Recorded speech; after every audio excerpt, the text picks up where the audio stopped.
So we're going to get going here. For our participatory keynote this morning, we're joined by Thao Ton-That Whelan, who leads GIS at the International Committee of the Red Cross in Geneva. That's in Switzerland, which I didn't know until recently, but that's a different story. Tao's team includes a network of more than 30 GIS specialists around the world and focuses on the use of GIS to support everything from local weather authorities to damage assessments in conflict zones to crop monitoring. This morning, Tao's going to give us a look at all things GIS at the International Committee of the Red Cross and discuss how emerging technology is going to strengthen humanitarian response into the future. After her remarks, we're going to move into small groups for discussion before we discuss as a collective group after. So Thao, the floor is yours. Let's hear more from you. Hey, good morning, everyone. My name is Thao Ton-That Whelan. And I will share. I have a few slides to show you, so I will share my screen if it's okay with you. And of course, I lost my mouse. Here we are. So first of all, I would like to thank Molly for inviting me to this. To this participatory keynote. It's an honor for me because I know, guys, you do a great job and you are fantastic people, and I'm looking forward to exploring and learn from you all. So this year it's all virtual, and as Jake mentioned, I'm based in Geneva, and it's kind of weird for me because it's almost dinner time for me and my kids, and you guys, you are more or less starting your day and what looks like a great week. So as I mentioned, my name is Thao Ton-That Whelan. I'm Vietnamese, born in Geneva, married to an Irish guy. So that's why my name is that long. I'm a GIS and remote sensing analyst at the International Committee of the Red Cross. I'm a geologist by heart, and I've been working for humanitarian organizations for the past 17 years. I worked in Sudan, in Afghanistan, in the Republic Democratic of the Congo, and many other places, and I'm nowadays based in Switzerland at the headquarters of the ICRC. So when I prepared the keynote, we initially named it Mapping for Humanity, but I added the subtitle, Still a Challenge, because I realized it is indeed still a challenge to provide colleagues with map and meaningful spatial analysis. During these 20 minutes, I want to share a few examples of our work to illustrate some of the impacts we managed to do, but also, of course, the challenge and some of the solution we found. So here we are. I'll start with a story. You probably heard that there was a large explosion in Beirut, the capital of Lebanon, last August 4th. And it was a large amount of ammonium nitrate that exploded in the port of the city. It resulted in more than 200 deaths, but also left more than 300,000 people homeless, and the damage was estimated to 10 to 15 billion US dollars. So the ICRC was directly affected by this because we had colleagues, Lebanese colleagues, but also international colleagues who had their house damaged. And on top of COVID, we had to prioritize what to do next. So we needed to understand the extent of the damages, the impact on the populations, and which critical infrastructure were the most in need. So for this, we used the map produced by NASA using Sentinel-1 radar images. They provided the analysis in a couple of days. And then the challenges we faced is that we didn't have access to open data or clean data. We had to ask for the water networks, and what we got was a poor raster image, a PDF, that we had to georeference like in the good old days, where you have to, you know, find the points aligned. And then we mobilized within our GIS network, a few of us, to digitize by hand the water networks that would show the critical infrastructures. And then what we got as well was a vectorized PDF that we could transform into a GIS readable file using FME. Then what we managed to do is to share it with the authorities, and then on our side, better plan the activities. So here it is. What we did is, this is an infographic that shows the extent damage from dark red to light pink. And then in blue, the limit of the residential areas that was affected by the explosion. And then we combined it with the water network that we managed to digitize. And we now support the water authorities, the main hospitals, and we distributed food and hygiene material to over 15,000 Lebanese people, citizens, and this work is still ongoing.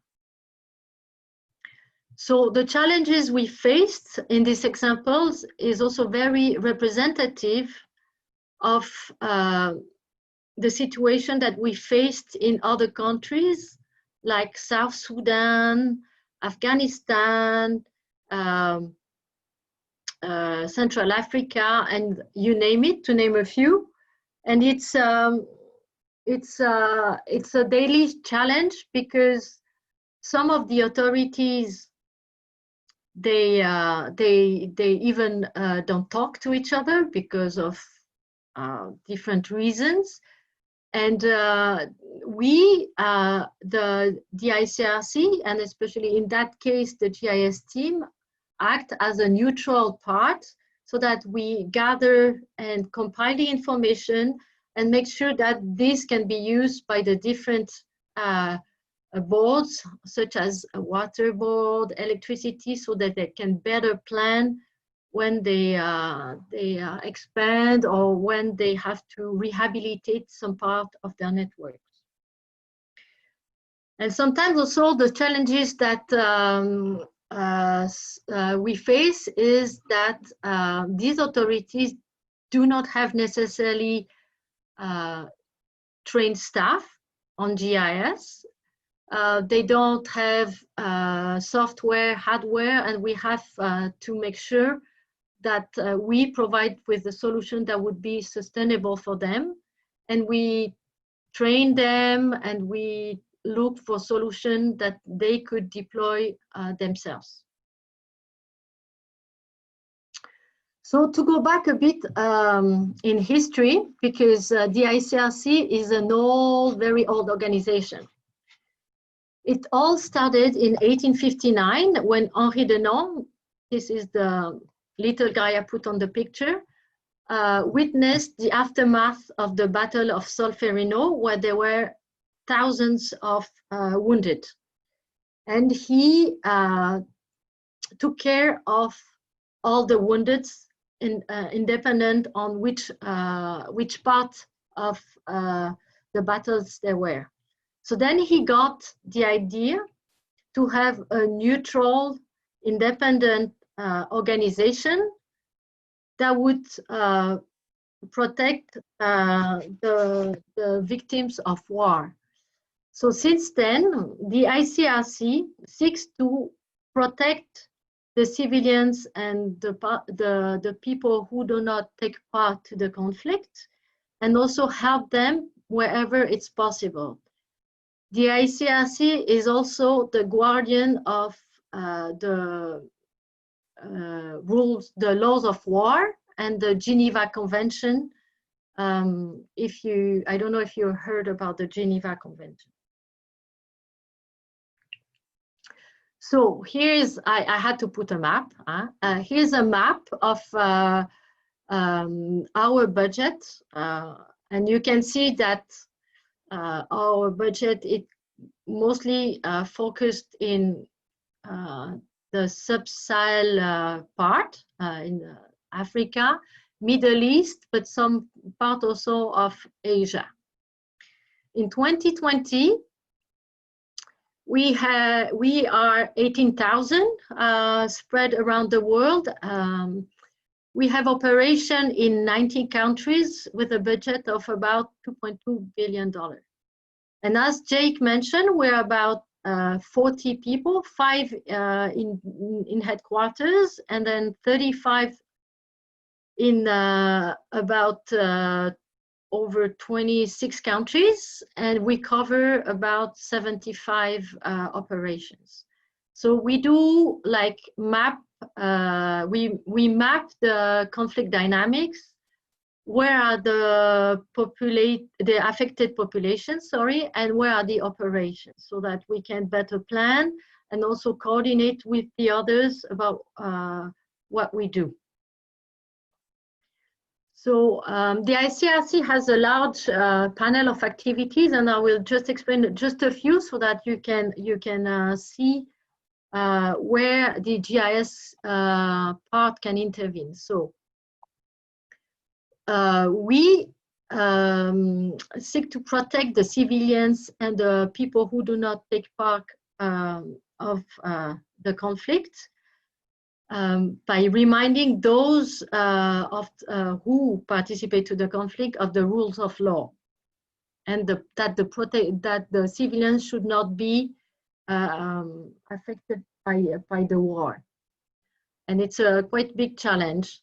We also visit people deprived of freedom to make sure that they are still in communication or in link with their families, and that they are in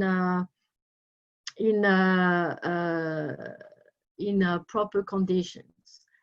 We also work in restoring family links between people who have been separated during a conflict, such as refugees, displaced people, the people deprived of freedom, but also unaccompanied children. And they can communicate through what we call Red Cross messages, but sometimes even they can be reunited when they've been separated. We have also a whole different part of our activities, which is called assistance, where we provide food, essential items. We finance microeconomic initiatives so that people can stay on their feet. We distribute seeds and sorry, that was my child. Distribute seeds, and we also work with communities so that they have access to clean water, restore, for example, damaged wells. We work with the authorities, water and electricity, as mentioned earlier, to rehabilitate their network. We build hospitals, orthopedic centers, and if needed, we deploy war surgeons and nurses, for example. So the GIS, in that case, support our colleagues so that they can know a bit better what happens in the field when they don't have access on the ground, or where they need to corroborate information, for example, or One classic example is to know how a refugee camp is growing through time, because even if you're on the ground, you don't necessarily know how many people arrived in a camp. So I will show you an example on this one. So here are satellite imagery of a camp, and you can distinguish the little white dots that are actually tents. And we used to do it to count the tents by hand. And this will be, time consuming, but not necessarily a good use of our time, because we want to focus on the analysis.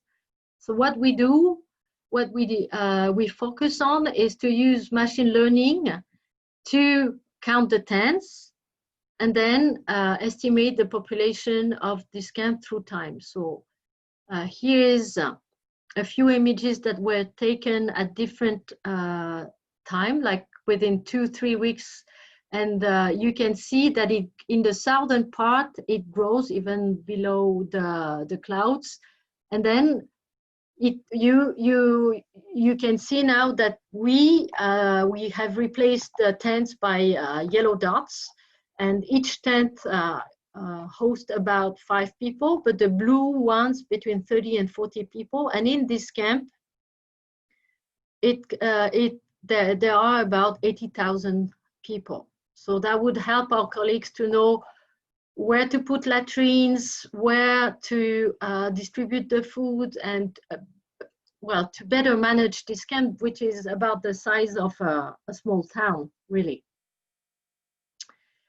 And another application is to use it to digitize the buildings of a town, because in many cities where we work, there is no recent census because of the conflict environment. The authorities cannot do a census. So we digitize the building to extrapolate the population, and then we use a DEM to better size the water network with the authority. And the challenge that we face with deep learning is that, I will show you, is to have a good algorithm that will identify buildings, because a roof of a house in Central Africa doesn't have the same signature as of a roof in Switzerland, for example. And for example, here, this is another example to have an idea of the damages, is that the algorithm, there are algorithms about damage assessment, but then the signature of a damaged house can be different if it's made by if it's damaged due to a natural disaster such as an earthquake or shelling on airstrike. So what we had to do is to build our own training sample on different images. And the idea is that when we deploy is to have ground truthing, and if possible, deploy drones so that we can triangulate the information and fine-tune our model.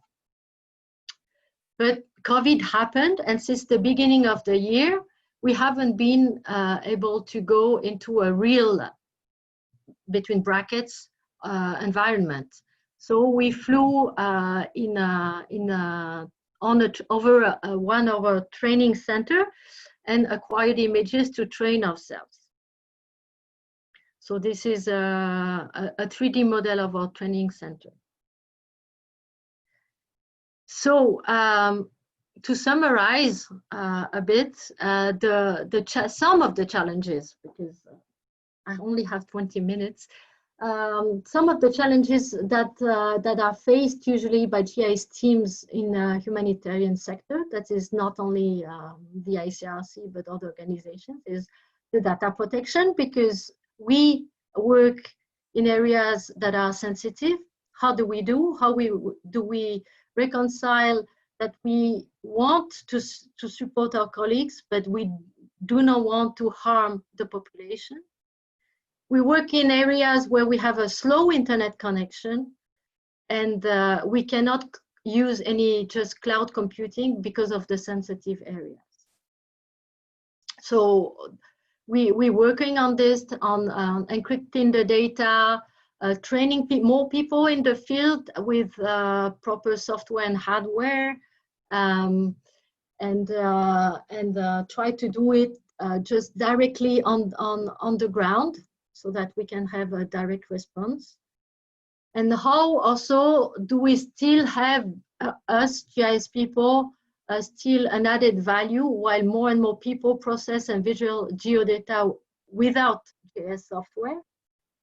So that's where we decided to focus more on the remote sensing. And then many people acquire data, but we haven't had grown much to process the data. So that opens the floor for discussion to you. And I've compiled a few questions, but I don't know, Jake, Jake and Molly, how do you want to do that? I will maybe show my questions and you let me know if it's something you want to discuss per group, or you have other questions or topics. Sure, Thao, that was fantastic and super helpful. So thank you so much. So I believe the next step is for us to send our group into random breakout rooms. Okay. And then in those rooms, I think they're going to talk about what they just learned, and maybe they, I assume, will come together to talk about these questions that you have for everyone, and then we'll bring everyone back together and discuss more. Okay. Does that work? Yeah, that's work for me, if it works for you.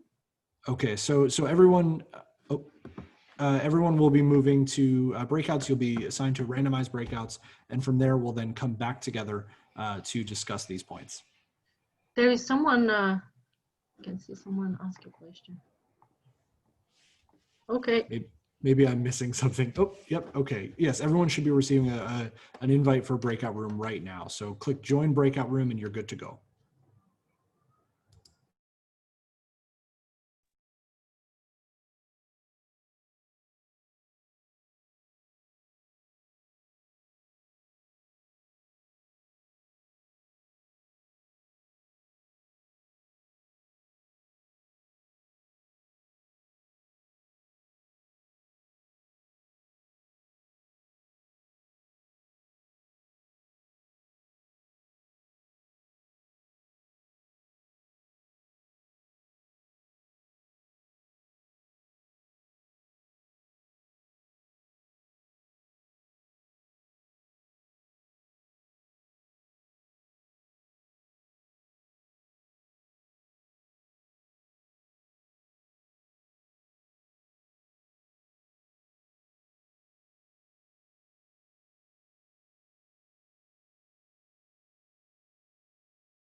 Hey everybody, if you can hear me, you're still in the main room. You I think have to click on join breakout room as the pop-up box came for you. So if that didn't happen, let me know.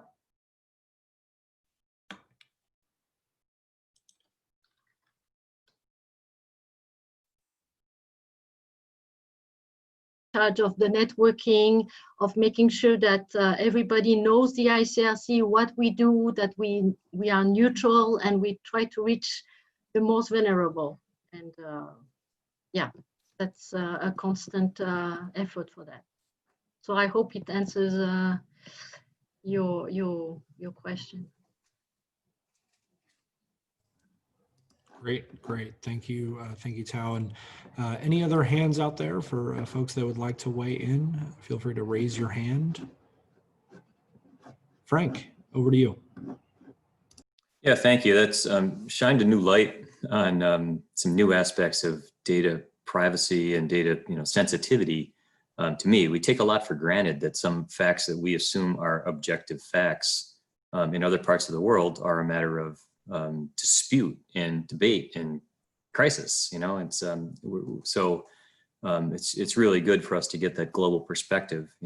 Before this, I would have said that there are many reasons to not share data, most of them not valid, right? Because if you're not sharing your data because it might embarrass you, or it might not be complete, or any number of other reasons. Now, there are some in statute, but now you've opened our eyes to some other real sensitivities that make us feel kind of privileged and blessed for the work we're doing. We're worried about the problems that we're dealing with, and they're real, but there's a whole nother level of foundational problems that you have to be sensitive to in your work internationally in these strife-ridden areas. So hats off to you, but thanks for opening our eyes to a new way of thinking about some of these things. Thank you. I'm gonna share a link with you if you're interested. I have colleagues from the Data Protection Office who published a second version of some guidelines. It's very orientated for humanitarian organizations, but if you're interested, maybe there are some bits that you could take with you. I'll send you the link. Awesome. Well, Thao, thank you so much, and to all of you for weighing in and being a part of this conversation. Thank you so much. So the next options for the next session, you have three choices. One, you can go to an open lounge and have a discussion that is relatively free form.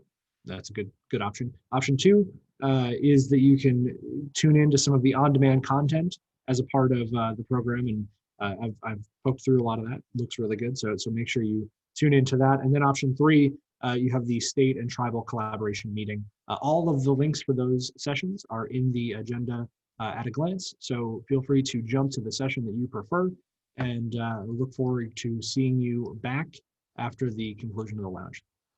See you soon, guys.